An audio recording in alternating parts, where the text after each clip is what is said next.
પ્રશ્ન 1. વાસ્તવિક સંખ્યાઓ.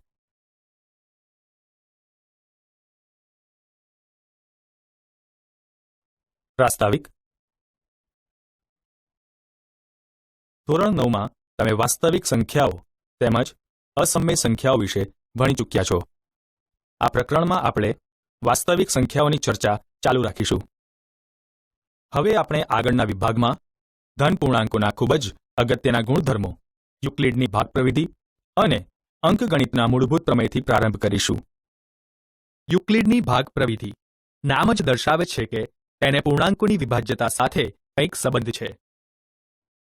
સરળ ભાષામાં કહીએ તો કોઈ પણ ધન પૂર્ણાંક a ને બીજા કોઈ ધન પૂર્ણાંક b વડે ભાગવામાં આવે તો અનઋણ શેષ r વધે અને તે b કરતાં નાની હોય. તમે જાણો છો કે દરેક વિભાજ્ય પૂર્ણાંકને અવિભાજ્ય પૂર્ણાંકોના ગુણાકાર તરીકે અનન્ય રીતે દર્શાવી શકાય. આ અગત્યનો ગુણધર્મ એ અંકગણિતનું મૂળભૂત પ્રમેય છે. આ પરિણામ સરળતાથી દર્શાવી અને સમજાવી શકાય. આપણે અંકગણિતના મૂળભૂત પ્રમેયના બે મુખ્ય વ્યવહારુ ઉપયોગો કરીશું. તેના ગણિતના ક્ષેત્રના કેટલાક ખૂબ જ ઊંડા અને નોંધપાત્ર ઉપયોગો છે. તમે ધોરણ 9માં અભ્યાસ કર્યો કે √2, √3 અને √5 જેવી ઘણી બધી સંખ્યાઓને અસમય સાબિત કરવા આ પ્રમેય વપરાય છે. બીજું, આ પ્રમેયનો ઉપયોગ સમય સંખ્યાઓ p/q in bracket q is not equal to 0 ની દશાંશ અભિવ્યક્તિ ક્યારે શાંત હોય અને ક્યારે અનંત આવૃત્ત હોય તે જાણવામાં થાય છે. આ માટે આપણે p/qના છેદ qના અવિભાજ્ય અવયવો પર દૃષ્ટિપાત કરીએ છીએ. તમે જોશો કે qનું અવિભાજ્ય અવયવોમાં અવયવીકરણ p/qની દશાંશ અભિવ્યક્તિનું સંપૂર્ણ સ્વરૂપ નક્કી કરે છે. દર્શાવેલ લોક કોયડાને વિચારીએ. એક વેપારી રસ્તા પર ઈંડા વેચી રહ્યો હતો. જેની પાસે કંઈ જ કામ ન હતું તેવો એક આળસુ માણસ તે વેપારી સાથે શાબ્દિક દ્વંદ્વમાં ઉતરી ગયો અને તેનું પરિણામ તકરારમાં આવ્યું. તેણે ઈંડાની ટોપલી ખેંચી લીધી અને જમીન પર પછાડી. ઈંડા તૂટી ગયા. વેપારી પંચાયત પાસે ગયો અને પેલા આળસુ વ્યક્તિ પાસેથી તૂટેલા ઈંડાના પૈસા અપાવવા કહ્યું. પંચાયતે પૂછ્યું કે કેટલા ઈંડા તૂટી ગયા હતા. તેણે આ પ્રમાણે જવાબ આપ્યો. જો ઈંડાને બે-બેના સમૂહમાં ગણવામાં આવે તો એક ઈંડું બાકી રહે. જો ઈંડાને 3-3ના સમૂહમાં ગણવામાં આવે તો 2 ઈંડા બાકી રહે. જો ઈંડાને 4-4ના સમૂહમાં ગણવામાં આવે તો 3 ઈંડા બાકી રહે. જો ઈંડાને 5-5ના સમૂહમાં ગણવામાં આવે તો 4 ઈંડા બાકી રહે. જો ઈંડાને 6-6ના સમૂહમાં ગણવામાં આવે તો 5 ઈંડા બાકી રહે. જો ઈંડાને 7-7ના સમૂહમાં ગણવામાં આવે તો કોઈ ઈંડું બાકી ન રહે. મારી ટોપલીમાં 150થી વધુ ઈંડા સમાઈ શકે નહીં. તો તેમાં કેટલા ઈંડા હતા? ચાલો આપણે કોયડો ઉકેલવા પ્રયાસ કરીએ. ધારો કે ઈંડાની સંખ્યા a હતી. ગણતરી કરતા પહેલા એ તો સ્પષ્ટ છે કે એની કિંમત 150 કે તેથી ઓછી હોય. જો ઈંડાની 7-7ના સમૂહમાં ગણતરી કરીએ તો કંઈ જ બાકી રહે નહીં. તેથી કોઈ પ્રાકૃતિક સંખ્યા p માટે a is equal two 7p + 0 વડે દર્શાવી શકાય. જો ઈંડાની 6-6ના સમૂહમાં ગણતરી કરીએ તો કોઈ પ્રાકૃતિક સંખ્યા q માટે a is equal to 6q + 5. જો ઈંડાની 5-5ના સમૂહમાં ગણતરી કરીએ તો 4 ઈંડા બાકી રહે. તેથી કોઈ પ્રાકૃતિક સંખ્યા w માટે a is equal two 5w + 4. જો ઈંડાની 4-4ના સમૂહમાં ગણતરી કરીએ તો 3 ઈંડા બાકી રહે. તેથી કોઈ પ્રાકૃતિક સંખ્યા s માટે a is equal two 4s + 3 વડે દર્શાવી શકાય. જો ઈંડાની 3-3ના સમૂહમાં ગણતરી કરીએ તો 2 ઈંડા બાકી રહે. આથી કોઈ પ્રાકૃતિક સંખ્યા t માટે a is equal two 3t + 2 વડે દર્શાવી શકાય. જો ઈંડાની 2-2ના સમૂહમાં ગણતરી કરીએ તો 1 ઈંડું બાકી રહે. તેથી કોઈ પ્રાકૃતિક સંખ્યા u માટે a is equal two 2u + 1 વડે દર્શાવી શકાય. દરેક કિસ્સામાં આપણે આપેલ a નો ધન પૂર્ણાંક b એટલે કે આપણા આ ઉદાહરણમાં બીની કિંમત ક્રમિક રીતે 7, 6, 5, 4, 3 અને 2 છે. વડે ભાગાકાર થાય અને શેષ r વધે છે, એટલે કે આપણા આ ઉદાહરણમાં rની કિંમત ક્રમિક રીતે 0, 5, 4, 3, 2 અને 1 છે અને શેષ b કરતાં ઓછી છે. જે ક્ષણે આપણે આવા સમીકરણો લખીએ છીએ ત્યારે આપણે પ્રમેય 1.1માં આપેલ યુક્લિડનું ભાગાકારનું પૂર્વ પ્રમેય વાપરીએ છીએ. ફરી આપણે આપણા કોયડા તરફ જઈએ. તમને કોઈ ખ્યાલ આવે છે કે આપણે તેને કેવી રીતે ઉકેલી શકીએ? હા, આ બધી જ સ્થિતિનું સમાધાન કરે તેવા 7ના ગુણિત શોધવા જોઈએ. પ્રયત્ન અને ભૂલ પરથી, એટલે કે લસાની સંકલ્પનાનો ઉપયોગ કરતા તમે તેની પાસે 119 ઈંડા હોય તેવી માહિતી મેળવી શકો છો. યુક્લિડના ભાગાકારના પૂર્વ પ્રમેયનો પરિચય મેળવવા માટે નીચે આપેલા પૂર્ણાંકોના યુગ્મ વિચારીએ. 17 and 6, 5 and 12, 20 and 4. આ કોયડામાં દર્શાવ્યા પ્રમાણે આપણે દરેક યુગ્મ વચ્ચે નીચે પ્રમાણે સંબંધ દર્શાવી શકીએ. 17 is equal to 6 into 2 plus 5, એટલે કે 17માં 6 બે વખત છે અને 5 શેષ વધે છે. 5 is equal to 12 into 0 plus 5, એટલે કે 12 એ 5 થી મોટા હોવાથી આ સંબંધ આમ થશે. 20 is equal to 4 into 5 plus 0, એટલે અહીં 4ના 5 ગણા 20 થાય અને કંઈ જ શેષ ન વધે. ધન પૂર્ણાંકો a અને bના પ્રત્યેક યુગ્મ માટે આપણને નીચેના સંબંધને સંતોષે તેવી પૂર્ણ સંખ્યાઓ q અને r મળે છે. a is equal to bq plus r, 0 less than or equal to r less than b. આપણે નોંધીએ કે q અથવા r શૂન્ય પણ હોઈ શકે, પરંતુ બંને સાથે શૂન્ય નહીં. તમે નોંધ્યું કે q અને r અનન્ય છે. તે 0 less than or equal to r less than b માટે a is equal to bq plus r નું સમાધાન કરતા હોય તેવા એકમાત્ર પૂર્ણાંકોની જોડ છે.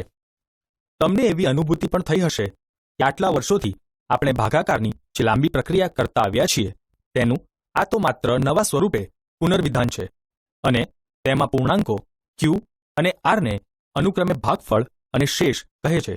આ પરિણામને ઔપચારિક રીતે નીચેના સ્વરૂપમાં સામાન્ય વિધાન સ્વરૂપે મૂકી શકીએ.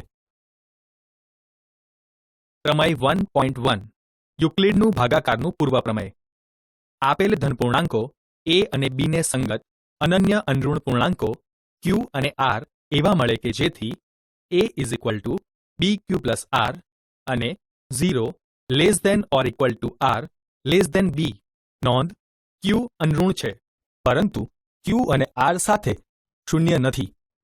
આ પરિણામ લાંબા સમયથી પ્રચલિત છે, પરંતુ તેની પ્રથમ વખત યુક્લિડની એલિમેન્ટ બુક 7માં નોંધ લેવાઈ હતી.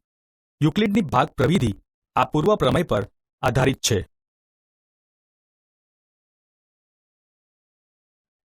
પ્રવિધિ એટલે કે અલ્ગોરિધમ એ સારી રીતે વ્યાખ્યાયિત કરેલ પગલાઓની શ્રેણી છે, જે ઉદાહરણ એટલે કે દાખલાઓના ઉકેલ માટેની પ્રક્રિયા છે. પ્રવિધિ એટલે કે અલ્ગોરિધમ શબ્દ 9મી શતાબ્દીના પર્શિયન ગણિતજ્ઞ અલ ખ્વારિઝમીના નામ પરથી ઉદ્ભવેલો છે. વધુમાં એલ્જબ્રા શબ્દ તેમણે લખેલ પુસ્તક હિસાબ અલ ઝબરવલ મુકાબલમાંથી આવેલ છે. પૂર્વ પ્રમેય એ કોઈ બીજા વિધાનને સાબિત કરવા વપરાયેલ સાબિત થયેલું વિધાન છે. યુક્લિડની ભાગ પ્રવિધિ એ આપેલા બે ધન પૂર્ણાંકોનો ગુસા શોધવા માટેની પ્રવિધિ છે, જેના વડે ધન પૂર્ણાંકો a અને b બંને વિભાજ્ય હોય તેવો મોટામાં મોટો ધન પૂર્ણાંક d એ a અને b નો ગુસા છે. ચાલો આપણે પ્રથમ એક ઉદાહરણ દ્વારા આ પ્રવિધિનો ઉપયોગ કેવી રીતે કરી શકાય છે તે જોઈએ.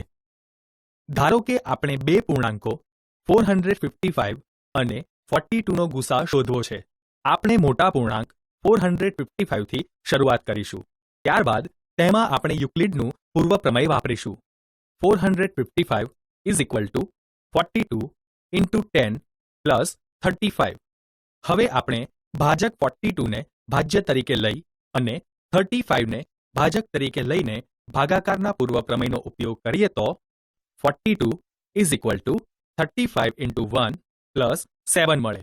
હવે ભાજક 35 ને ભાજ્ય તરીકે લઈ અને 7 ને ભાજક તરીકે લઈને ભાગાકારના પૂર્વ પ્રમેયનો ઉપયોગ કરતા 35 is equal two 7 into 5 plus 0 મળે. આપણે નોંધીએ કે શેષ શૂન્ય મળે છે અને હવે આપણે પ્રક્રિયા આગળ નથી કરી શકતા. આ તબક્કે આપણે એવું નિર્ણયાત્મક રીતે કહી શકીએ કે 455 અને 42 નો ગુસા 7 થાય.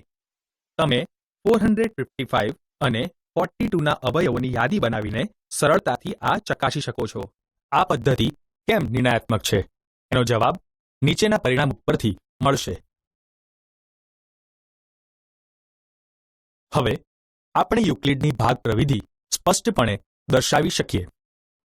આથી C is greater than D હોય તેવા બે ધન પૂર્ણાંકો C અને D નો ગુસા મેળવવા માટે નીચેના પગલાઓ છે. પગલું 1. યુક્લિડના ભાગાકાર પૂર્વ પ્રમેયનો C અને D ઉપર ઉપયોગ કરતા આપણને C is equal to DQ plus R, 0 less than or equal to R less than D થાય તેવી પૂર્ણ સંખ્યાઓ Q અને R મળે. પગલું 2.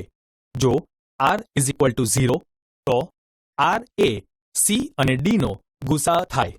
જો R is not equal to 0 તો D અને R ને ભાગાકારનું પૂર્વ પ્રમેય લગાડીએ. પગલું 3.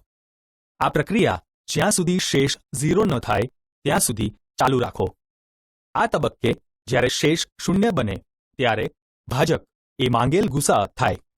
આ પ્રવિધિમાં પરિણામ મળે છે કારણ કે C અને D નો ગુસા ઇઝ ઇક્વલ ટુ D અને R નો ગુસા. ગુસા in bracket C and D એ C અને D નો ગુસા દર્શાવે છે. ઉદાહરણ: યુક્લિડની ભાગ પ્રવિધિનો ઉપયોગ કરી 4052 અને 12576 નો ગુસા શોધો. ઉકેલ. પગલું 1. 12576 ઇઝ ગ્રેટર ધેન 452 હોવાથી ભાગાકારના પૂર્વ પ્રમેયનો 12576 અને 4052 પર ઉપયોગ કરતા 12576 is equal to 4052 into 3 plus 420. પગલું 2. શેષ 420 ઇઝ નોટ ઇક્વલ ટુ 0 હોવાથી ભાગાકારના પૂર્વ પ્રમેયનો 4052 અને 420 ઉપર ઉપયોગ કરતા 4052 is equal to 420 into 9 plus 272. પગલું 3.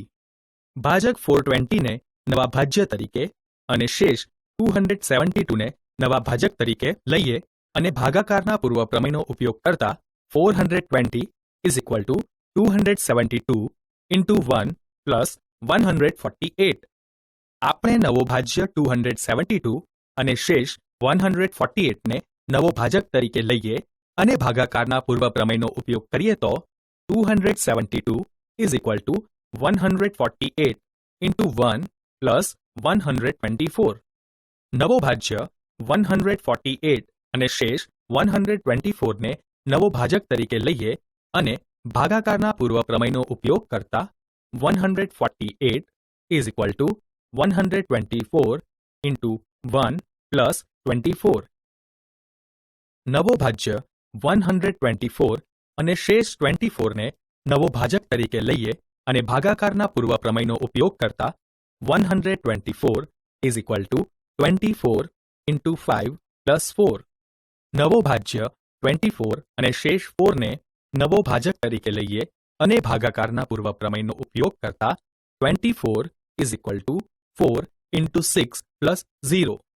શેષ હવે શૂન્ય બને છે. આથી આપણી પ્રક્રિયા અટકે છે. આ તબક્કે ભાજક 4 હોવાથી 12576 અને 4052 નો ગુસા 4 થાય. આપણે નોંધીએ કે 4 ઇઝ ઇક્વલ ટુ 24 અને 4નો ગુસા ઇઝ ઇક્વલ ટુ 124 અને 24નો ગુસા ઇઝ ઇક્વલ ટુ 148 અને 124નો ગુસા ઇઝ ઇક્વલ ટુ 272 એન્ડ 148નો ગુસા ઇઝ ઇક્વલ ટુ 420 અને 272નો ગુસા ઇઝ ઇક્વલ ટુ 4052 અને 420નો ગુસા ઇઝ ઇક્વલ ટુ 12576 અને 4052નો ગુસા. યુક્લિડની ભાગ પ્રવિધિ માત્ર ખૂબ જ મોટી સંખ્યાઓના ગુસાઅ મેળવવા માટે જ ઉપયોગી છે. એટલું જ નહીં, પરંતુ તે કોમ્પ્યુટરના પ્રોગ્રામ તૈયાર કરવા માટેના અલ્ગોરિધમ એટલે કે પ્રવિધિના ખૂબ જ શરૂઆતના ઉદાહરણમાંની એક છે.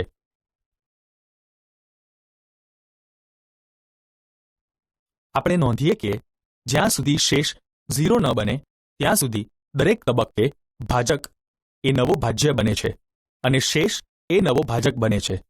શેષ 0 બને તે તબક્કે છેલ્લો ભાજક એ આપેલ સંખ્યાઓનો ગુસા છે. નોંધ 1.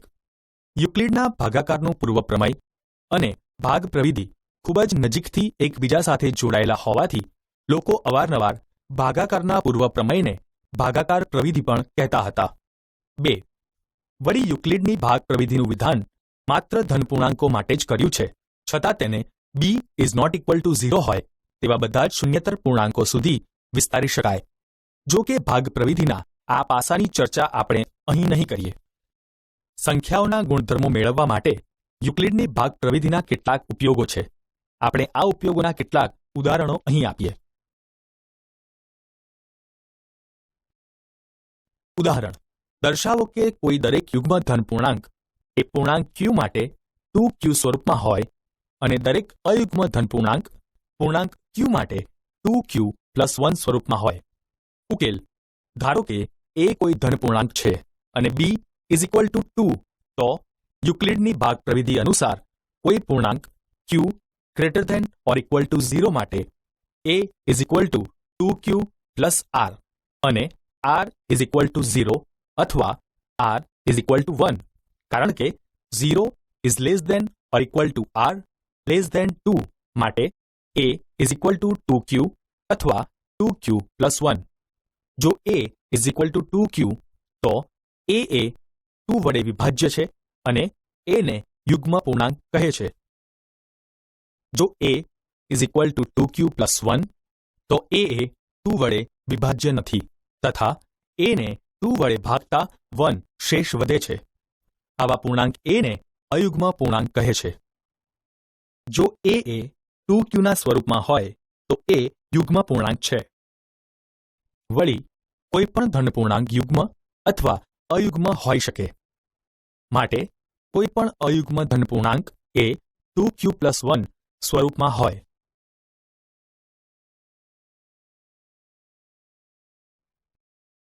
ઉદાહરણ: દર્શાવો કે કોઈ પણ અયુગ્મ ધન પૂર્ણાંક એ કોઈક પૂર્ણાંક q માટે 4q + 1 અથવા 4q + 3 સ્વરૂપમાં હોય.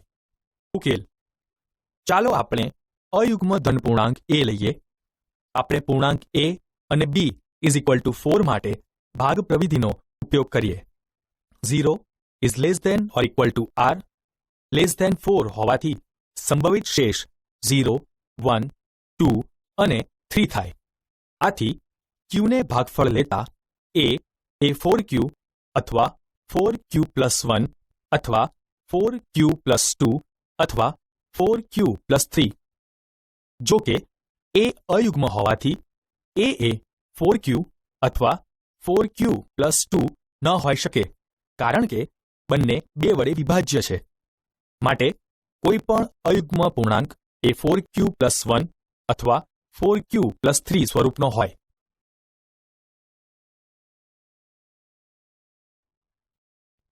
ઉદાહરણ: એક મીઠાઈવાળા પાસે 420 નંગ કાજુ બરફી અને 130 નંગ બદામ બરફી છે.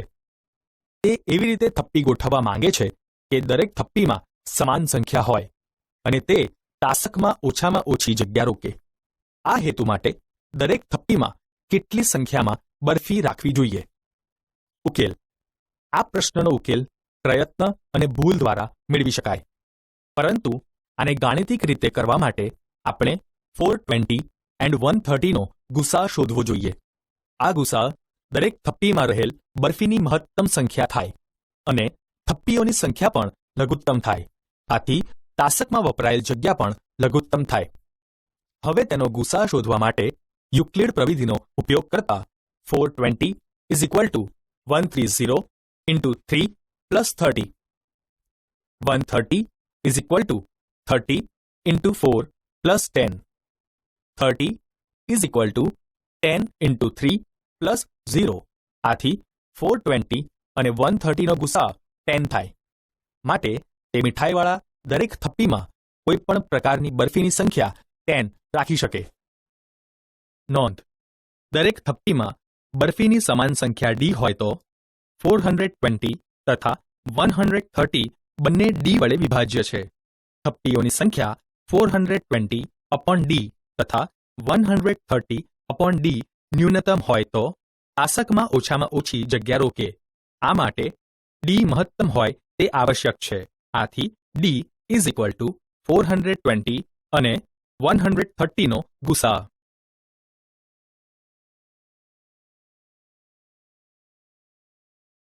ઉદાહરણ: યુક્લિડની ભાગ પ્રવિધિનો ઉપયોગ કરી ગુસા શોધો. ઉકેલ: 1 135 અને 225. પગલું 1. 225 ગ્રેટર ધેન 135 હોવાથી ભાગાકારના પૂર્વ પ્રમેયનો 225 અને 135 ઉપર ઉપયોગ કરતા 225 is equal two 135 into 1 plus 90. પગલું 2. શેષ 90 ઇઝ નોટ ઇક્વલ ટુ 0 હોવાથી ભાગાકારના પૂર્વ પ્રમેયનો ઉપયોગ 90 અને 135 ઉપર કરતા 135 is equal two 90 into 1 plus 45. પગલું 3. ભાજક 90 ને નવા ભાજ્ય અને શેષ 45 ને નવા ભાજક તરીકે લઈને અને ભાગાકારના પૂર્વ પ્રમેયનો ઉપયોગ કરતા 90 is equal two 45 into 2 plus 0. શેષ હવે શૂન્ય બને છે. આથી આપણી પ્રક્રિયા અટકે છે. આ તબક્કે ભાજક 45 હોવાથી 225 અને 135નો ગુસા 45 થાય. 2. 867 અને 255. પગલું 1. 867 ઇઝ ગ્રેટર ધેન 255 હોવાથી ભાગાકારના પૂર્વ પ્રમેયનો ઉપયોગ 867 અને 255 ઉપર કરતા 867 is equal two 255 into 3 plus 102. પગલું 2. શેષ 102 ઇઝ નોટ ઇક્વલ ટુ 0 હોવાથી ભાગાકારના પૂર્વ પ્રમેયનો ઉપયોગ 255 અને 102 ઉપર કરતા 255 is equal two 102 into 2 plus 51. પગલું 3. શેષ 51 ઇઝ નોટ ઇક્વલ ટુ 0 હોવાથી ભાગાકારના પૂર્વ પ્રમેયનો ઉપયોગ 51 અને 102 ઉપર કરતા 102 is equal two 51 into 2 plus 0. હવે શેષ 0 હોવાથી આ પ્રક્રિયા અટકે છે. આ તબક્કે ભાજક 51 હોવાથી 867 અને 255નો ગુસા 51 થશે.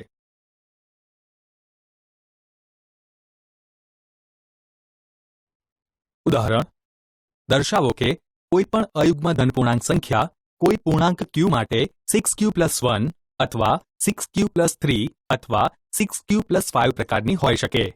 ઉકેલ: ધારો કે એ કોઈ ધન અયુગ્મ સંખ્યા છે અને એ અને 6 વડે ભાગતા મળતું ભાગફળ ધારો કે q અને શેષ r છે. આથી a is equal to 6q plus r, જ્યાં 0 less than or equal to r less than 6.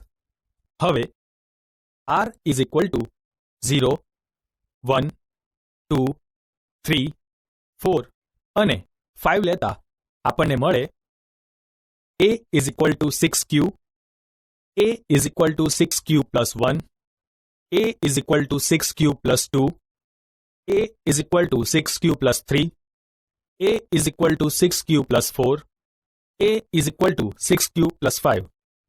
પણ a is equal to 6q, a is equal to 6q plus 2 અને a is equal to 6 cube plus 4 એ બેકી સંખ્યાઓ છે. અહીં એ એકી સંખ્યા છે, માટે તે 6 ક્યુબ પ્લસ 1, 6 ક્યુબ પ્લસ 3 અને 6 ક્યુબ પ્લસ 5 સ્વરૂપમાં દર્શાવી શકાય.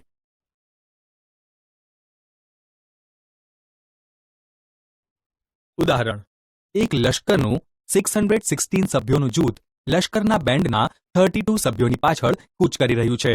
બંને જૂથ સમાન સંખ્યાના સ્તંભમાં કૂચ કરી રહ્યા છે. તે જે સ્તંભમાં કૂચ કરી રહ્યા છે તેવા કોઈપણ સ્તંભમાં મહત્તમ કેટલા સભ્યો હશે? ઉકેલ: મહત્તમ સ્તંભોની સંખ્યા ઇઝ ઇક્વલ ટુ 616 અને 32 નો ગુસા. 616 અને 32 નો ગુસા શોધવા માટે આપણે યુક્લિડની ભાગ પ્રવિધિનો ઉપયોગ કરીશું. આથી 616 is equal two 19 into 32 plus 8. તેથી 32 is equal to 4 into 8 plus 0. માટે 616 અને 32 નો ગુસા 8 છે. આથી તે જે સ્તંભમાં કૂચ કરી રહ્યા છે તેવા કોઈપણ સ્તંભમાં મહત્તમ 8 સભ્યો હશે.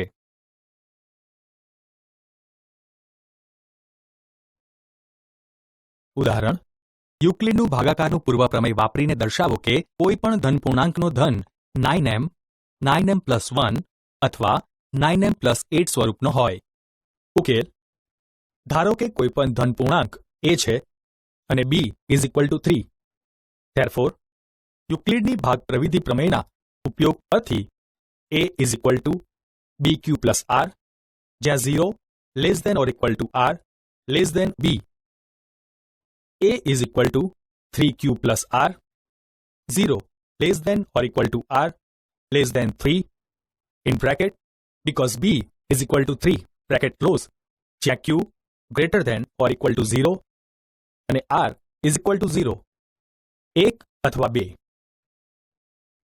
Therefore a is equal to 3q અથવા 3q plus 1 અથવા 3q plus 2. હવે a cube is equal to in bracket 3q bracket close cube is equal to 9 in bracket 3q cube bracket close is equal to 9n, જ્યાં n is equal to 3q cube. હવે a cube is equal to in bracket 3q plus 1 bracket close cube is equal to 27q cube plus 27q square plus 9q plus 1 is equal to 9 into bracket 9q cube plus 3q square plus q bracket close plus 1 is equal to 9t plus 1, જ્યાં t is equal to 3q cube plus 3q square plus q. તેમજ a cube is equal to in bracket 3q plus 2 bracket close cube is equal to 27q cube plus 54q square plus 36q plus 8 is equal to 9 in bracket 3q cube plus 6q square plus 4q bracket close plus 8 is equal to 9k plus 8, જ્યાં k is equal to 3q cube plus 6q square plus 4q. આથી કોઈપણ ધન પૂર્ણાંક સંખ્યાનો ઘન 9m, 9m plus 1 અથવા 9m plus 8 સ્વરૂપમાં દર્શાવી શકાય.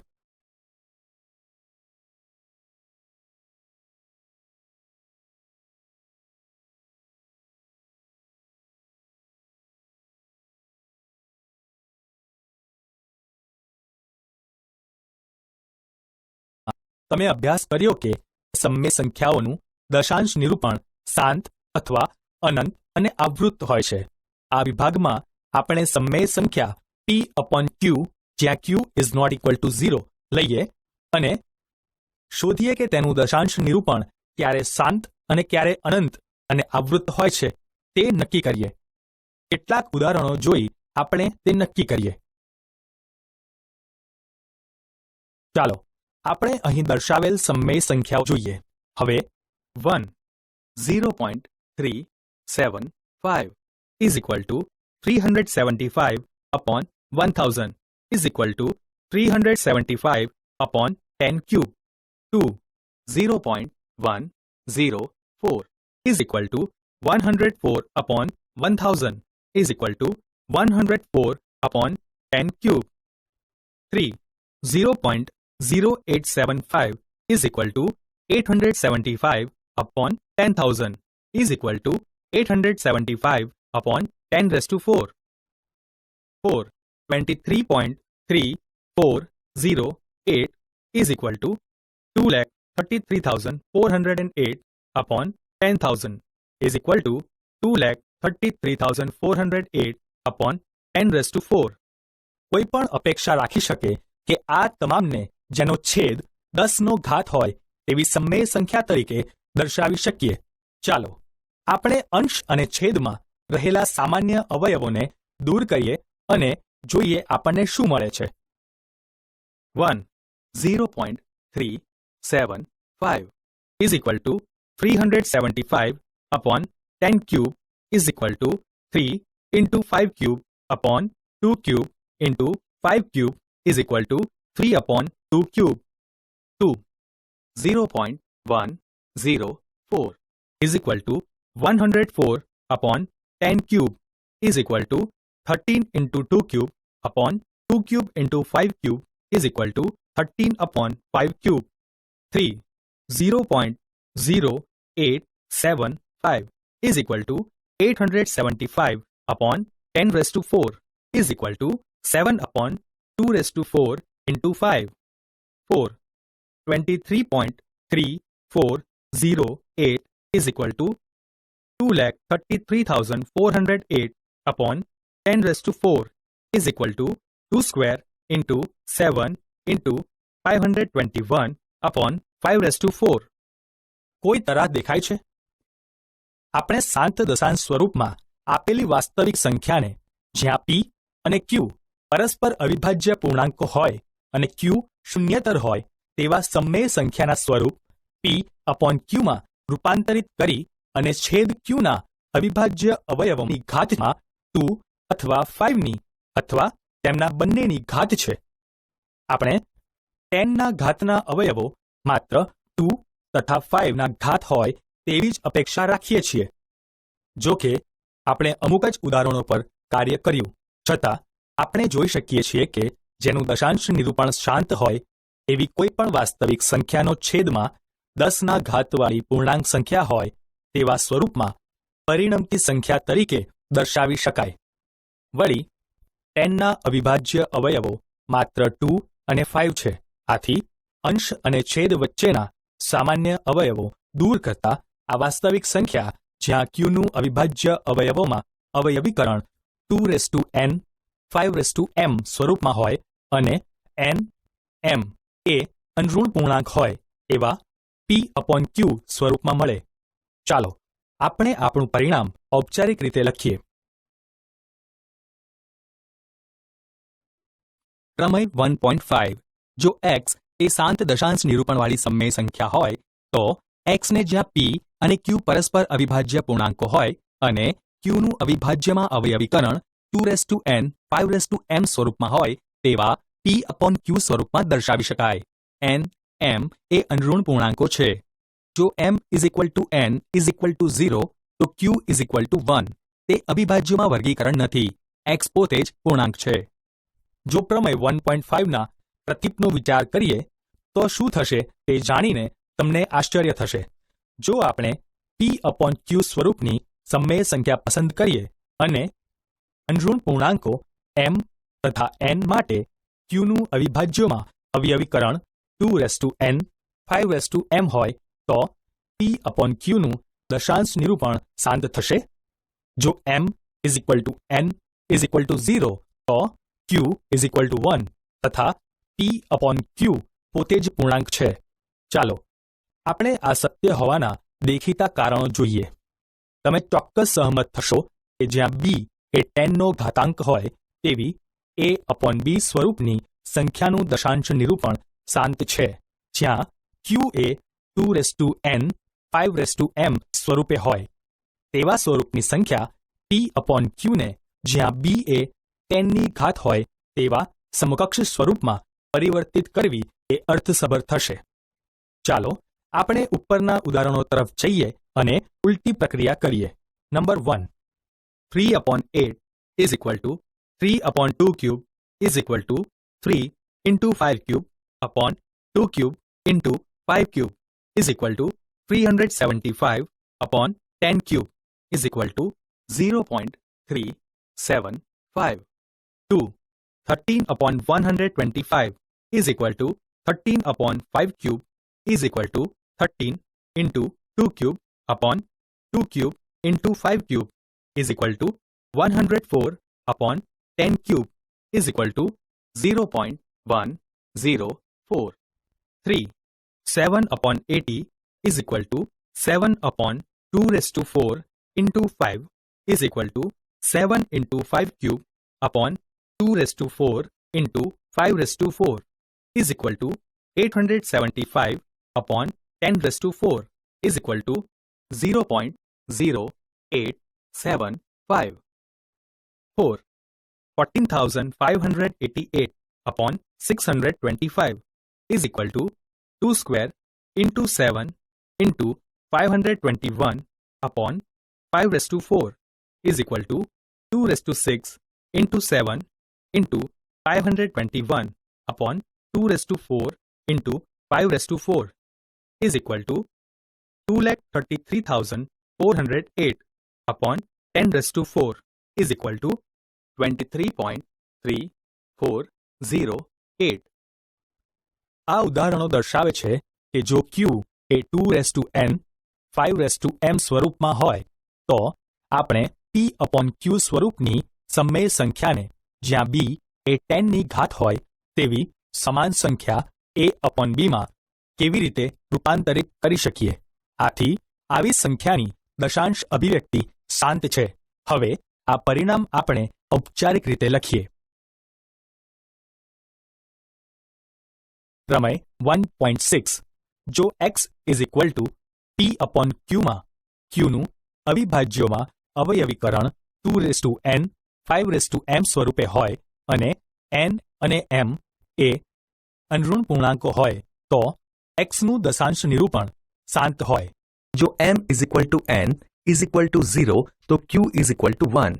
હવે આપણે જેનું દશાંશ નિરૂપણ અનંત અને આવૃત્ત હોય એવી સમમેય સંખ્યાઓ તરફ જવા તૈયાર છીએ. ફરીથી આપણે એક ઉદાહરણ લઈએ અને જોઈએ આગળ શું થાય છે.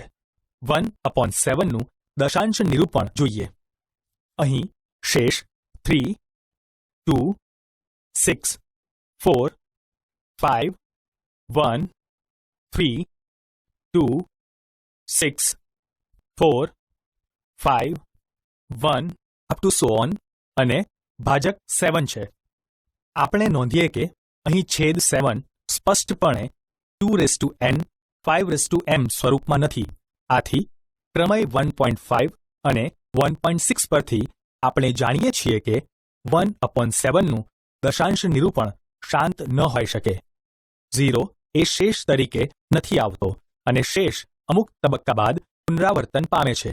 આથી આપણને અંક સમૂહ 1, 4, 2, 8, 5, 7 નું પુનરાવર્તિત જૂથ 1/7 ના ભાગફળના ભાગરૂપે મળે છે. 1/7 ના કિસ્સામાં આપણે જોયું તે પ્રમેય 1.5 અને 1.6 માં આવરી લેવાય ન હોય તેવી કોઈપણ સમમેય સંખ્યા માટે સત્ય છે. આવી સંખ્યાઓ માટે આપણી પાસે છે. પ્રમેય 1.7 જો ક્યુનું અવિભાજ્યોમાં અવયવીકરણ અનઋણ પૂર્ણાંકો n m માટે 2n 5m સ્વરૂપે ન હોય તો x is equal to P/Q નું દશાંશ નિરૂપણ અનંત અને આવૃત્ત છે. ઉદાહરણ ભાગાકારની લાંબી પ્રક્રિયા કર્યા વગર નીચે દર્શાવેલ સમમેય સંખ્યાનું નિરૂપણ શાંત છે કે અનંત અને આવૃત્ત છે તે જણાવો. Number 1 13/3125. Number 2 64/455. Number 3 15/1600. Number 4 23/2 cube into 5 square. Number 5 129 upon 2 square into 5 raised to 7 into 7 raised to 5. Number 6. 77 upon 210. Ukel. Number 1. 13 upon 3125 is equal to 13 upon 5 raised to 5. અહીં છેદ 5 raised to 5 છે જે 2 raised to n into 5 raised to m જ્યાં n is equal to 0 અને m is equal to 5 ના સ્વરૂપમાં છે. માટે આપેલ સમય સંખ્યાનું દશાંશ નિરૂપણ શાંત છે. Number 2. 64 upon 455 is equal to 64 upon 5 into 7 into 13. અહીં છેદ is equal to 5 into 7 into 13 છે જે 2 raised to n into 5 raised to m ના સ્વરૂપમાં નથી. આથી 64 upon 455 નું દશાંશ નિરૂપણ અનંત અને આવૃત્ત છે.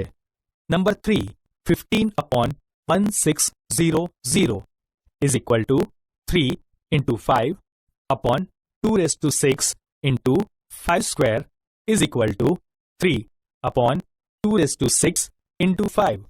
અહીં છેદ 2 raised to 6 into 5 A 2 raised to n into 5 raised to m જ્યાં n is equal to 6, m is equal to 1 સ્વરૂપમાં છે. આથી સમય સંખ્યા 15 upon 1600 નું દશાંશ નિરૂપણ શાંત છે. Number 4. 23 upon 2 cube into 5 square. અહીં છેદ 2 cube into 5 square જે 2 raised to n into 5 raised to m જ્યાં n is equal to 3, m is equal to 2 ના સ્વરૂપમાં છે. આથી સમય સંખ્યા 23 upon 2 cube into 5 square નું દશાંશ નિરૂપણ શાંત છે. Number 5. 129 upon 2 square into 5 raised to 7 into 7 raised to 5. અહીં છેદ 2 square into 5 raised to 7 into 7 raised to 5 છે જે 2 raised to n into 5 raised to m ના સ્વરૂપમાં નથી. આથી સમય સંખ્યા 129 upon 2 square into 5 raised to 7 into 7 raised to 5 નું દશાંશ નિરૂપણ અનંત અને આવૃત્ત છે. Number 6. 77 upon 210 is equal to 11 upon 30 is equal to 11 upon 2 into 3 into 5. અહીં છેદ 2 into 3 into 5 A 2 raised to n into 5 raised to m ના સ્વરૂપમાં નથી. માટે સમય સંખ્યા 77 upon 210 નું દશાંશ નિરૂપણ અનંત અને આવૃત્ત છે.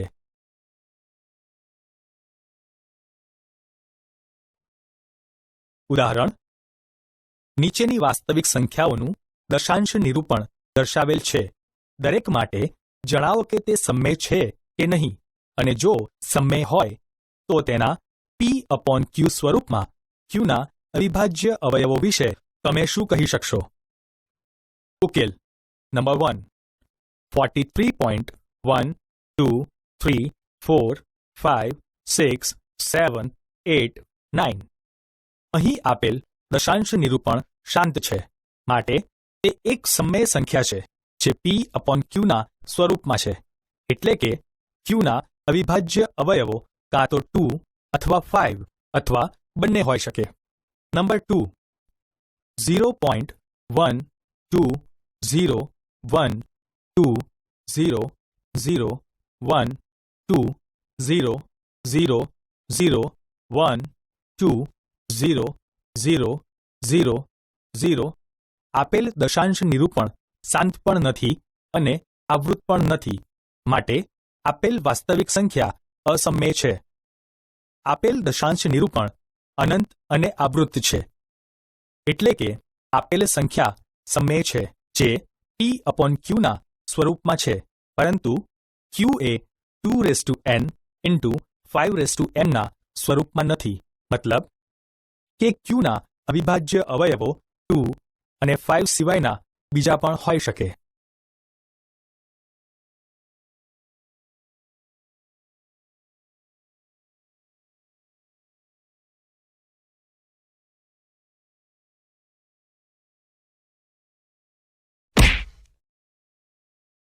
આ ધોરણોમાં તમે જોયું છે કે કોઈ પણ પ્રાકૃતિક સંખ્યાને તેના અવિભાજ્ય અવયવોના ગુણાકાર રૂપે લખી શકાય.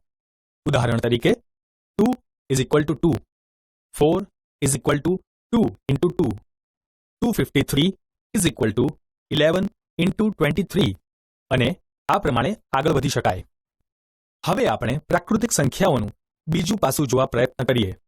કોઈ પણ પ્રાકૃતિક સંખ્યા અવિભાજ્ય સંખ્યાઓના ગુણાકારથી મેળવી શકાય. ચાલો આપણે જોઈએ. અવિભાજ્ય સંખ્યાઓનો કોઈ પણ સમૂહ લો. ઉદાહરણ તરીકે 2, 3, 7, 11 અને 23. આપણે કેટલીક અથવા બધી જ સંખ્યાઓનો ગુણાકાર કરીએ અને આપણે ઈચ્છીએ તેટલી વખત તેનું પુનરાવર્તન કરવાની છૂટ આપીએ તો આપણે બહોળી સંખ્યામાં ધન પૂર્ણાંકો મેળવી શકીએ, એટલે કે ખરેખર તો અનંત સંખ્યાઓ. ચાલો આપણે કેટલીક યાદી બનાવીએ. 7 into 11 into 23 is equal to 1771. 3 into 7 into 11 into 23 is equal to 5313.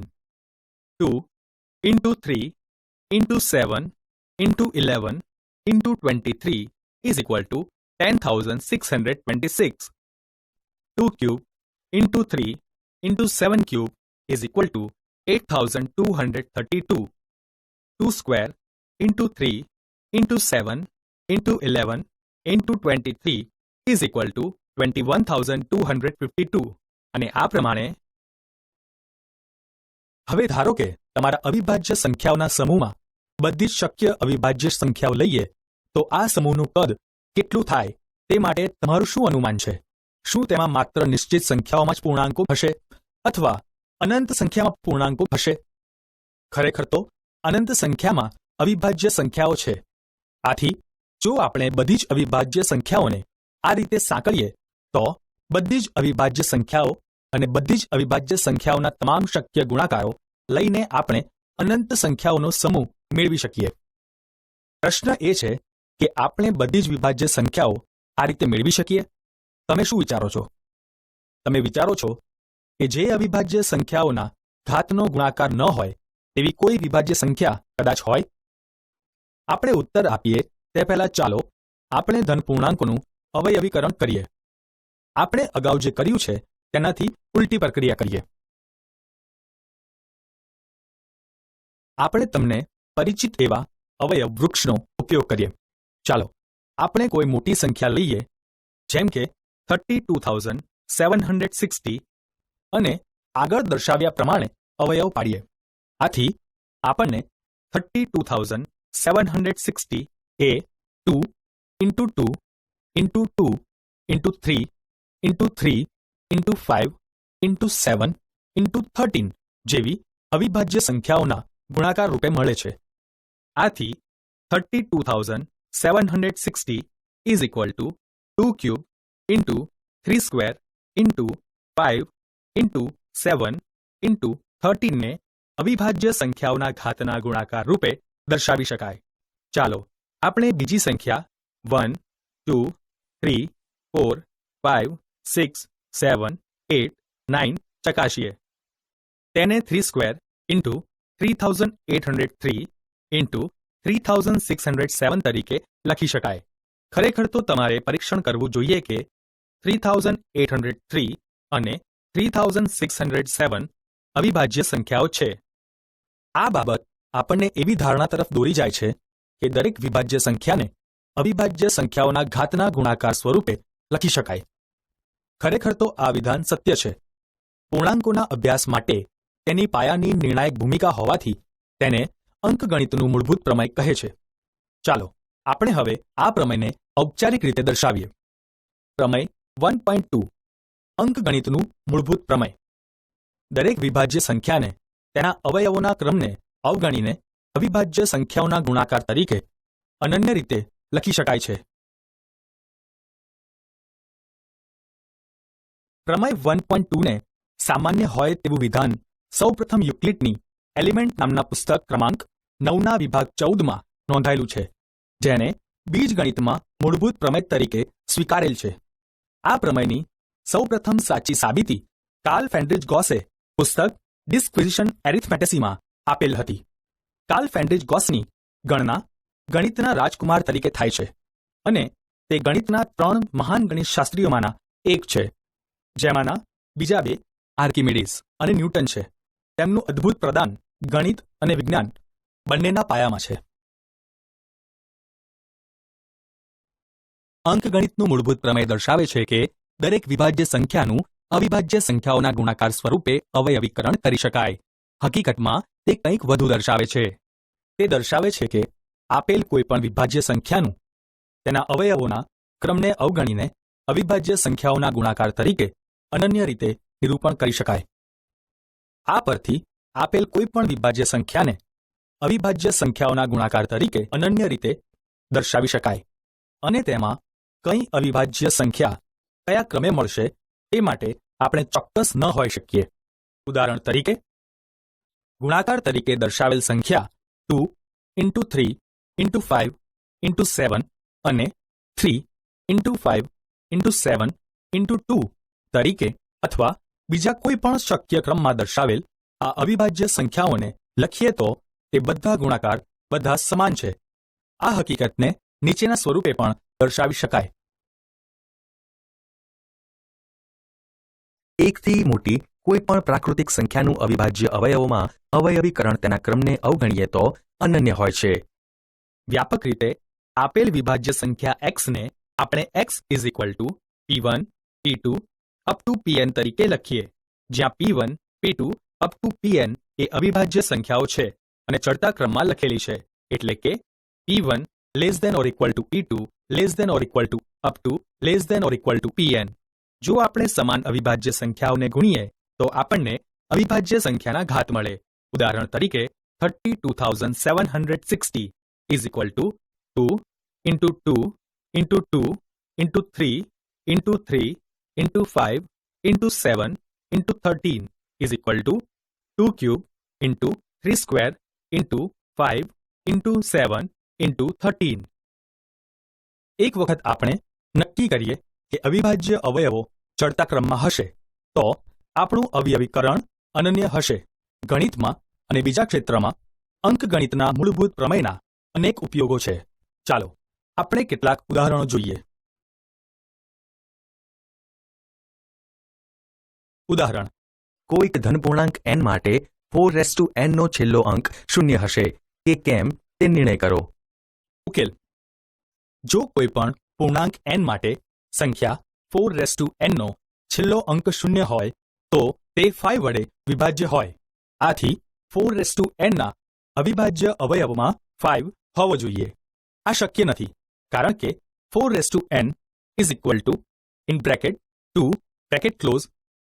2n. આથી 4n ના અવયવીકરણમાં એક જ અવિભાજ્ય પૂર્ણાંક 2 મળે. આથી અંકગણિતના મૂળભૂત પ્રમેયની અનન્યતા શરત અનુસાર નક્કી થાય છે કે 4n ના અવયવીકરણમાં 2 સિવાય બીજી કોઈ અવિભાજ્ય સંખ્યા નથી. માટે કોઈ પ્રાકૃતિક સંખ્યા n એવી ન મળે કે જેના માટે 4n નો અંતિમ અંક 0 હોય. અગાઉના ધોરણોમાં તમે અંકગણિતના મૂળભૂત પ્રમેયનો સ્પષ્ટ રીતે જાણ્યા વગર બે ધનપૂર્ણાંકોના ગુસા અને લસા શોધતા શીખી ગયા છો. આ પદ્ધતિ અવિભાજ્ય અવયવીકરણ પદ્ધતિ તરીકે પણ ઓળખાય છે. ચાલો આપણે આ પદ્ધતિને ઉદાહરણ દ્વારા યાદ કરીએ.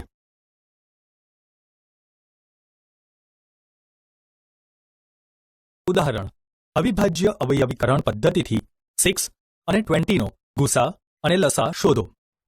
ઉકેલ: આપણી પાસે 6 = 2^1 × 3^1 અને 20 = 2 × 2 × 5 = 2² × 5^1 હોવાથી અગાઉના ધોરણોમાં મેળવ્યું છે તેમ તમે 6 અને 20 નો ગુસા = 2 અને 6 અને 20 નો લસા = 2 × 2 × 3 × 5 = 60 મેળવી શકો.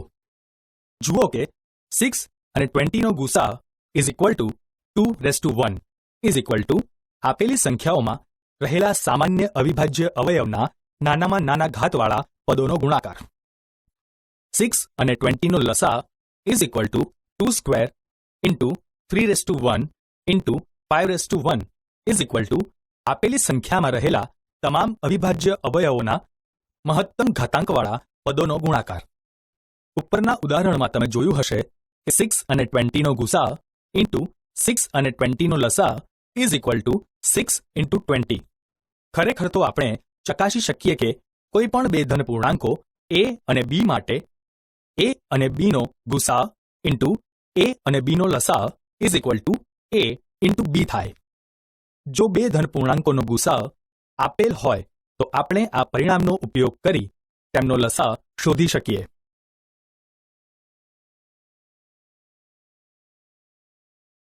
ઉદાહરણ 96 અને 404 નો ગુસા અવિભાજ્ય અવયવની રીતે મેળવો અને તે પરથી તેનો લસા શોધો. ઉકેલ 96 અને 404 નું અવિભાજ્યમાં અવયવીકરણ 96 is equal to 2^5 into 3. 404 is equal to 2 square into 101 મળશે. આથી આ બંને પૂર્ણાંકોનો ગુસા is equal to 2 square is equal to 4. વળી 96 અને 404 નો લસા is equal to 96 into 404 upon 96 અને 404 નો ગુસા is equal to 96 into 404 upon 4 is equal to 9696.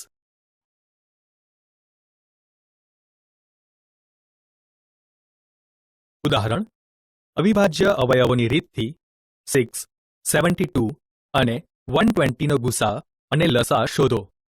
ઉકેલ આપણી પાસે 6 is equal to 2 into 3, 72 is equal to 2 cube into 3 square, 120 is equal to 2 cube into 3 into 5. અહીં સામાન્ય અવયવો અનુક્રમે 2 અને 3 ની નાનામાં નાની ઘાત 2^1 અને 3^1 છે. આથી 6, 72, 120 નો ગુસા is equal to 2^1 into 3^1 is equal to 2 into 3 is equal to 6. આપેલી ત્રણેય સંખ્યાઓમાં 2 ક્યુબ, 3 સ્ક્વેર અને 5^1 એ અવિભાજ્ય અવયવો 2, 3 અને 5 ની મોટામાં મોટી ઘાત છે. આથી 6, 72, 120 નો લસા is equal to 2 cube into 3 square into 5^1 is equal to 360. નોંધ જુઓ કે 6 into 72 into 120 is not equal to 6, 72 અને 120 નો ગુસા ઇન્ટુ 6, 72 અને 120 નો લસા. આથી ત્રણ સંખ્યાઓનો ગુણાકાર તેમના ગુસા અને લસાઅના ગુણાકારને સમાન ન પણ હોય.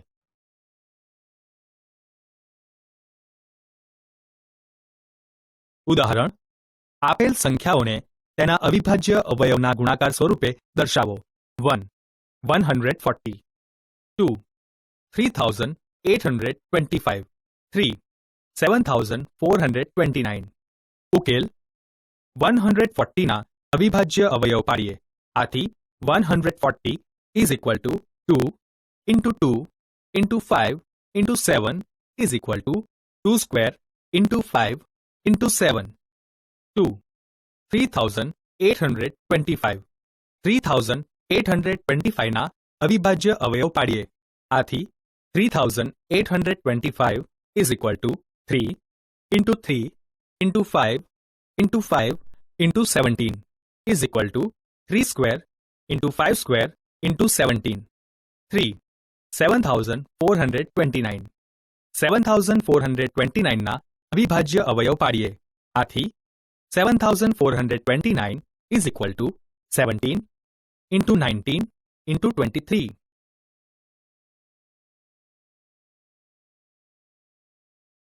ઉદાહરણ નીચે આપેલ પૂર્ણાંકોની જોડીના ગુસાઅ અને લસાઅ શોધો અને ગુસાઅ ઇન્ટુ લસાઅ ઇઝ ઇક્વલ ટુ બંને પૂર્ણાંકોનો ગુણાકાર થાય છે તેમ ચકાસો. નંબર 1, 26 અને 91. 2, 336 અને 54. ઉકેલ નંબર 1, 26 અને 91. અવિભાજ્ય અવયવોની રીતે અવયવ પાડતા આપણને મળે 26 ઇઝ ઇક્વલ ટુ 2 ઇન્ટુ 13 અને 91 ઇઝ ઇક્વલ ટુ 7 ઇન્ટુ 13 માટે 91 અને 26નો ગુસા ઇઝ ઇક્વલ ટુ 13. 91 અને 26નો લસા is equal to 2 into 7 into 13 is equal two 182. હવે ગુસા ઇન્ટુ લસા is equal two 182 into 13 is equal two 2366. પરિણામ 1. આપેલ સંખ્યાઓનો ગુણાકાર is equal two 26 into 91 is equal two 2366. પરિણામ 2. પરિણામ 1 અને પરિણામ 2 પરથી સાબિત થાય છે કે ગુસા ઇન્ટુ લસા ઇઝ ઇક્વલ ટુ 2 પૂર્ણાંકોનો ગુણાકાર. 2. 336 અને 54. અવિભાજ્ય અવયવોની રીતે ભાગ પાડતા 336 is equal to 2 into 2 into 2 into 2 into 3 into 7. 54 is equal to 2 into 3 into 3 into 3 માટે 336 અને 54નો ગુસા is equal to 2 into 3 is equal to 6 અને 336 અને 54નો લસા is equal to 2⁴ into 3 cube into 7 is equal to 3024. હવે લસા ઇન્ટુ ગુસા is equal to 3024 into 6 is equal two 18144. પરિણામ 1. 2 પૂર્ણાંકોનો ગુણાકાર is equal two 336 into 54 is equal two 18144. પરિણામ 2. પરિણામ 1 અને 2 પરથી ગુસા ઇન્ટુ લસા ઇઝ ઇક્વલ ટુ આપેલ 2 પૂર્ણાંકોનો ગુણાકાર.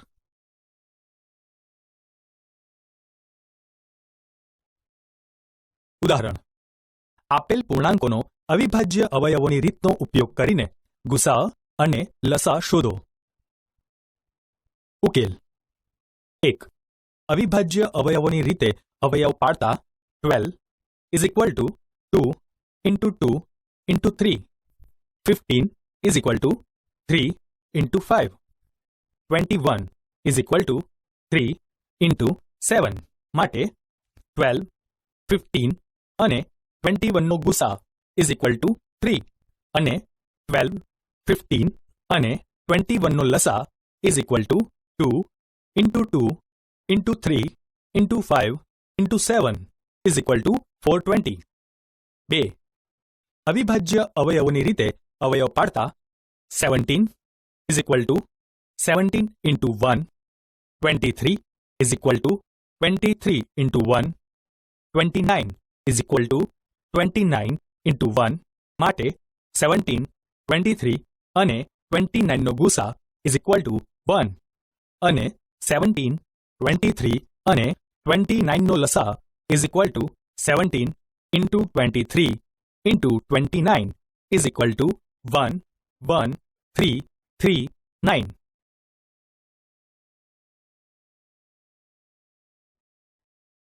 ઉદાહરણ.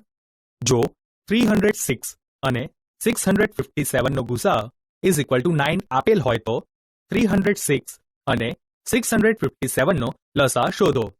ઉકેલ. અહીં 306 અને 657નો ગુસા ઇઝ ઇક્વલ ટુ 9 આપેલ છે. આપણે જાણીએ છીએ કે લસા ઇન્ટુ ગુસા ઇઝ ઇક્વલ ટુ 2 પૂર્ણાંકોનો ગુણાકાર. માટે 306 અને 657નો લસા is equal to 306 into 657 upon 306 અને 657નો ગુસા is equal to 306 into 657 upon 9 is equal to 22,338. માટે 306 અને 657નો લસા ઇઝ ઇક્વલ ટુ 22,338.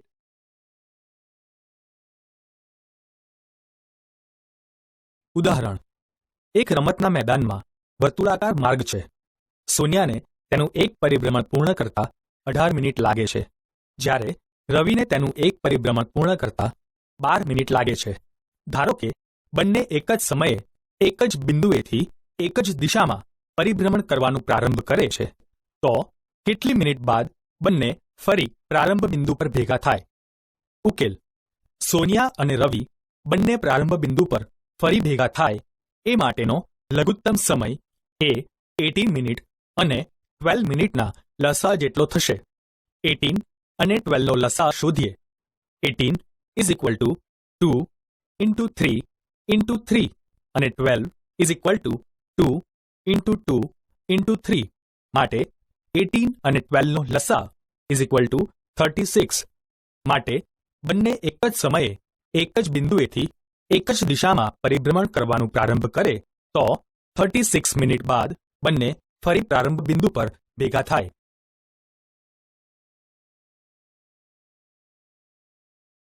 ઉદાહરણ: સમજાવો કે 7 ઇન્ટુ 11 ઇન્ટુ 13 પ્લસ 13 અને 7 into 6 into 5 into 4 into 3 into 2 into 1 plus 5 એ શા માટે વિભાજ્ય સંખ્યાઓ છે? ઉકેલ: સંખ્યાઓ બે પ્રકારની હોય છે: વિભાજ્ય અને અવિભાજ્ય સંખ્યાઓ. અવિભાજ્ય સંખ્યાઓના બે જ અવયવો હોય છે, 1 અને સંખ્યા પોતે, જ્યારે વિભાજ્ય સંખ્યાઓના અવયવો 1 અને પોતાના સિવાય બીજા પણ હોય છે. આપણે જોઈ શકીએ છીએ કે 7 into 11 into 13 plus 13 is equal to 13 into bracket 7 into 11 plus 1 bracket close is equal to 13 into bracket 77 plus 1 bracket close is equal to 13 into 78 is equal to 13 into 13 into 6. આપેલ પદાવલી 6 અને 13 અવયવ સ્વરૂપે છે માટે તે વિભાજ્ય સંખ્યા છે. 7 into 6 into 5 into 4 into 3 into 2 into 1 plus 5 is equal two 5 into 7 into 6 into 4 into 3 into 2 into 1 plus 1 is equal two 5 into 1008 plus 1 is equal two 5 into 1009. 1009 ના આગળ અવયવ પાડી શકાય નહીં. આથી આપેલ પદાવલીને બે અવયવો 5 અને 1009 છે માટે તે વિભાજ્ય સંખ્યા છે.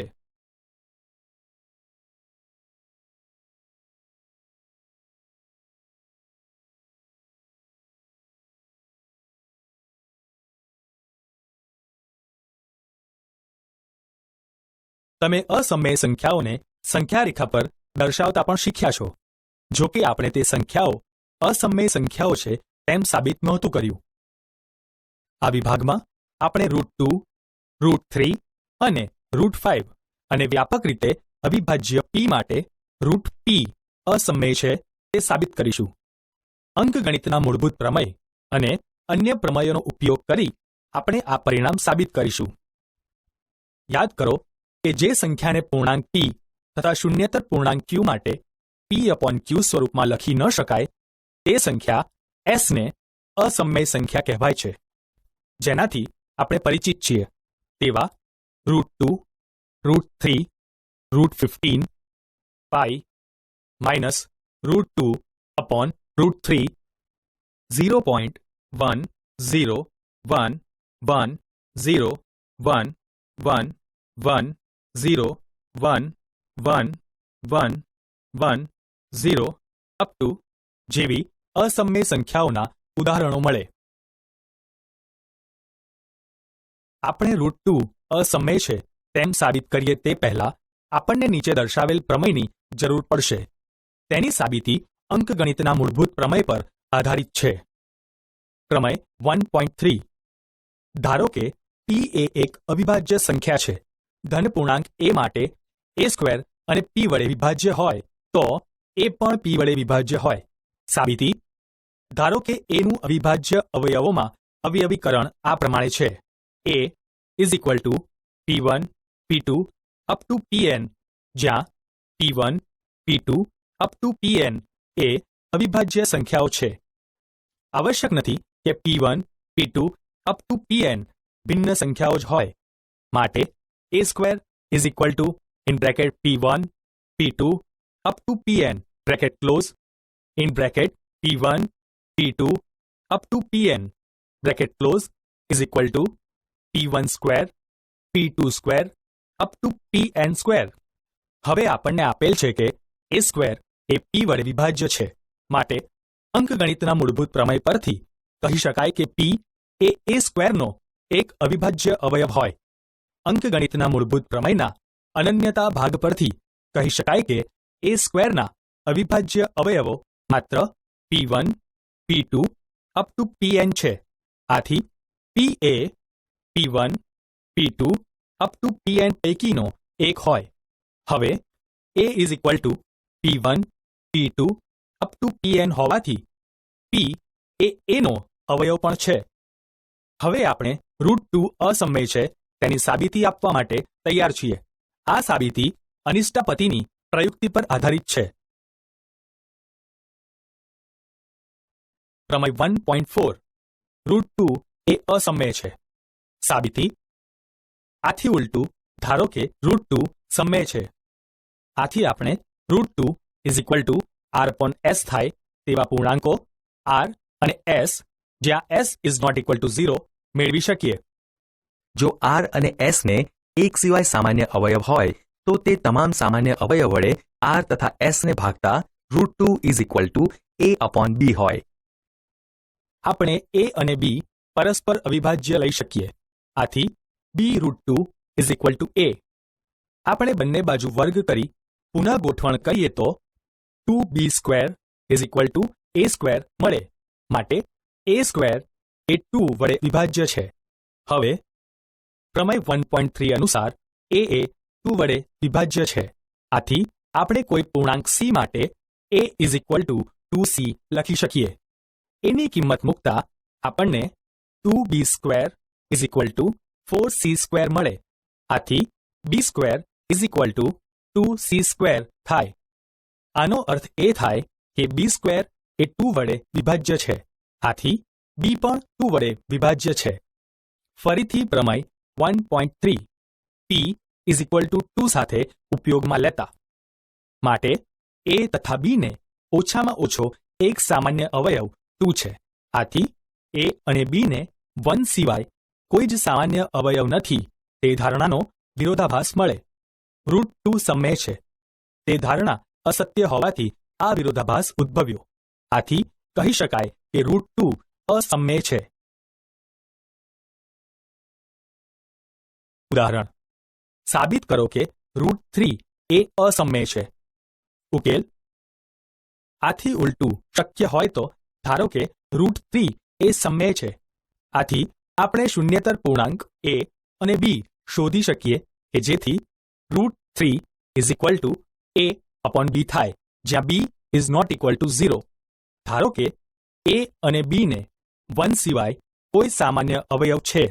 આથી આપણે તેને સામાન્ય અવયવ વડે ભાગી શકીએ અને વ્યાપકતા ગુમાવ્યા સિવાય માની શકીએ કે a અને b પરસ્પર અવિભાજ્ય છે.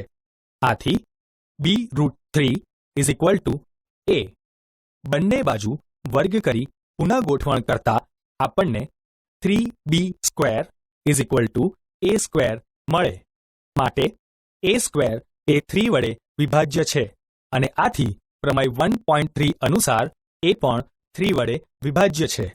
આથી આપણે કોઈ પૂર્ણાંક c માટે a is equal two 3c લખી શકીએ.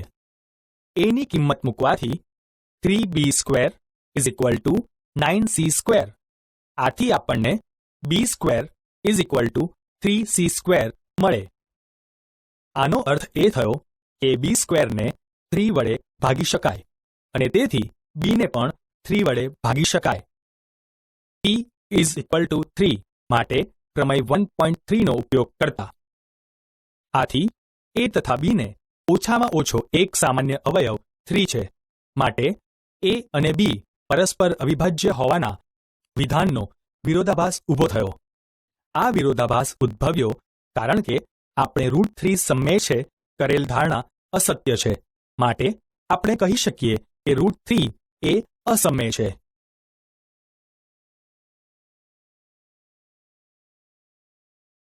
સમમેય અને અસમમેય સંખ્યાઓના સરવાળા કે તફાવત અસમમેય હોય છે અને શૂન્યેતર સમમેય સંખ્યા અને અસમમેય સંખ્યાઓના ગુણાકાર અને ભાગફળ અસમમેય હોય છે.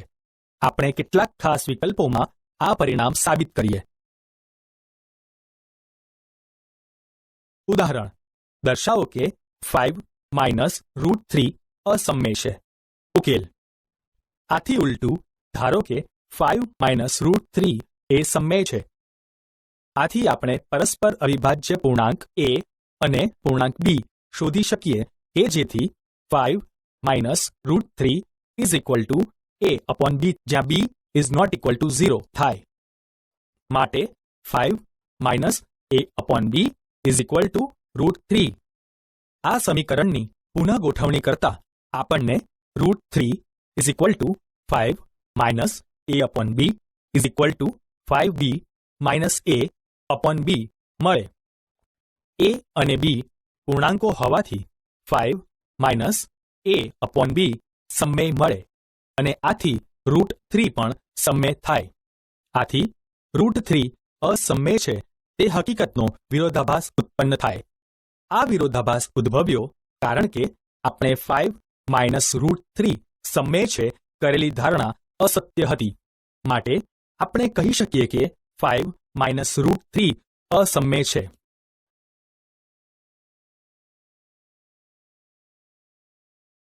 ઉદાહરણ: દર્શાવો કે 3 √2 અસમમેય છે.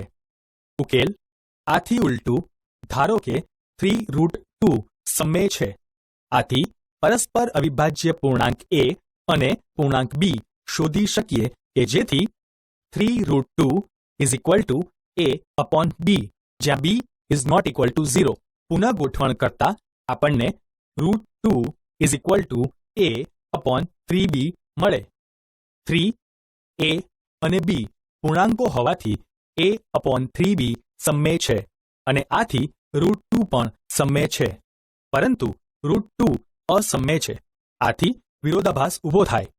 આથી આપણે કહી શકીએ કે 3 √2 અસમમેય છે.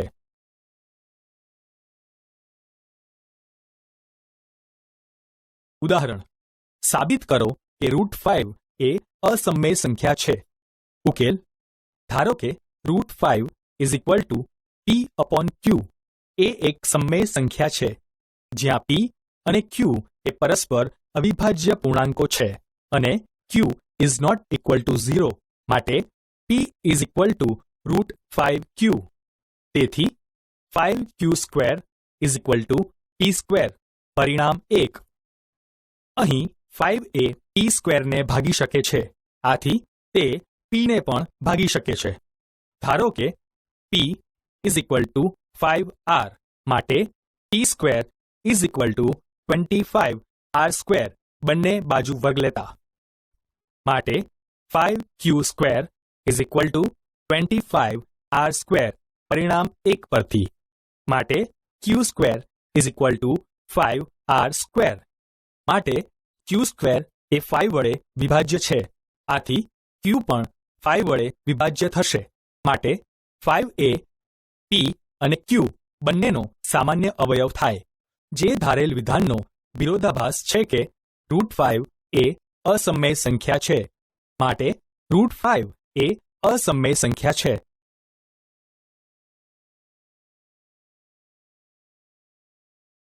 ઉદાહરણ: સાબિત કરો કે 3 + 2 √5 એ અસમમેય સંખ્યા છે.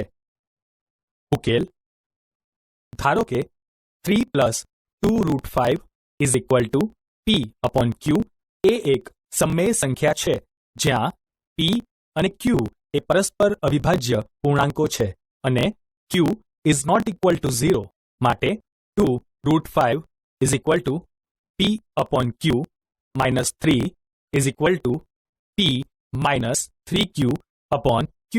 આથી √5 p - 3q/2q. પણ p - 3q/2q એ સમમેય સંખ્યા છે. આથી √5 એ સમમેય સંખ્યા છે જે વિરોધાભાસી વિધાન છે. માટે 3 + 2 √5 એ અસમમેય સંખ્યા છે તે સાબિત થાય છે.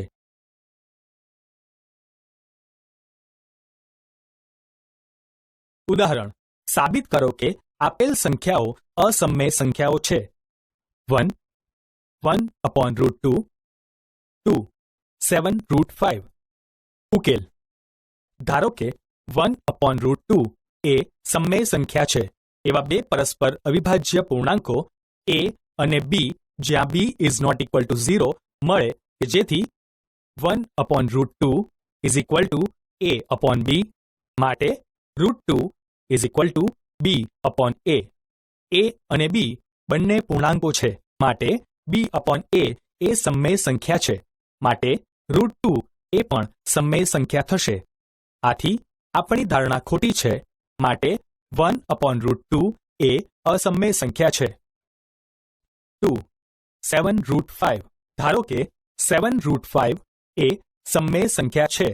આથી બે પરસ્પર અવિભાજ્ય પૂર્ણાંકો a અને b જ્યાં b is not equal to 0 એવા મળે કે જેથી 7√5 is equal to a/b. √5 is equal to a/7b. a/7b એ સમમેય સંખ્યા છે જ્યાં a અને b પૂર્ણાંકો છે માટે √5 સમમેય સંખ્યા થાય. આ વિધાન √5 એ અસમમેય સંખ્યા છે તેનો વિરોધાભાસ છે. આથી આપણે ધારેલ વિધાન ખોટું છે માટે 7√5 એ અસમમેય સંખ્યા છે.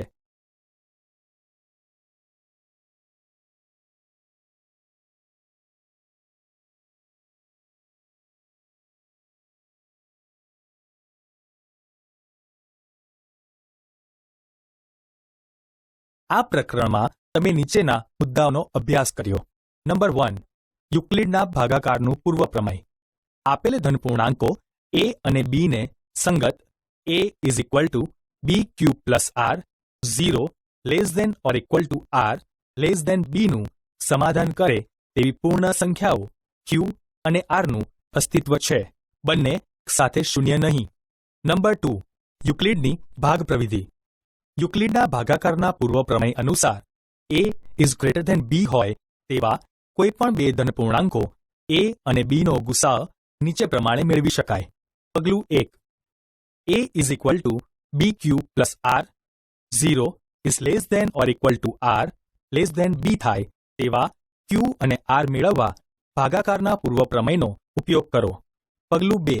જો r ઇઝ ઇક્વલ ટુ 0 તો ગુસાઅ b છે. જો r is not equal to 0 તો ભાગાકારના પૂર્વ પ્રમેયનો b અને r માટે ઉપયોગ કરો. પગલું 3. જ્યાં સુધી શેષ 0 ન મળે ત્યાં સુધી આ પ્રક્રિયા ચાલુ રાખો. શેષ 0 થાય તે તબક્કે ભાજક a અને b નો ગુસાઅ થાય. વળી a અને b નો ગુસાઅ ઇઝ ઇક્વલ ટુ b અને r નો ગુસાઅ. 3. અંકગણિતનું મૂળભૂત પ્રમેય. દરેક વિભાજ્ય સંખ્યાને તેના અવયવોના ક્રમને અવગણીને અવિભાજ્ય સંખ્યાઓના ગુણાકાર તરીકે અનન્ય રીતે દર્શાવી શકાય છે. 4. જો p અવિભાજ્ય હોય અને a² એ p વડે વિભાજ્ય હોય તો a પણ p વડે વિભાજ્ય છે. 5. √2 √3 અસમમેય છે તે સાબિત કરવું. 6. જેનું દશાંશ નિરૂપણ શાંત છે એવી સમમેય સંખ્યા a ને આપણે p/q સ્વરૂપમાં દર્શાવી શકીએ. p અને q પરસ્પર અવિભાજ્ય છે અને અનઋણ પૂર્ણાંકો n m માટે q નું અવિભાજ્યમાં અવયવીકરણ 2n 5m સ્વરૂપમાં હોય. જો m is equal two n is equal to 0 તો q ઇઝ ઇક્વલ ટુ 1 અને તેનું અવિભાજ્યના વર્ગીકરણ નથી. p/q પૂર્ણાંક જ છે. નંબર 7.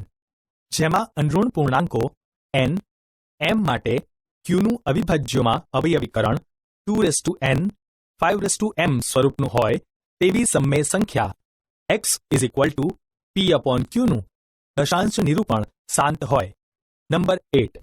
જેમાં અનઋણ પૂર્ણાંકો n m માટે q નું અવિભાજ્યમાં અવયવીકરણ 2n 5m સ્વરૂપનું ન હોય તેવી સમમેય સંખ્યા x is equal two p/q નું દશાંશ નિરૂપણ અનંત અને આવૃત્ત હોય.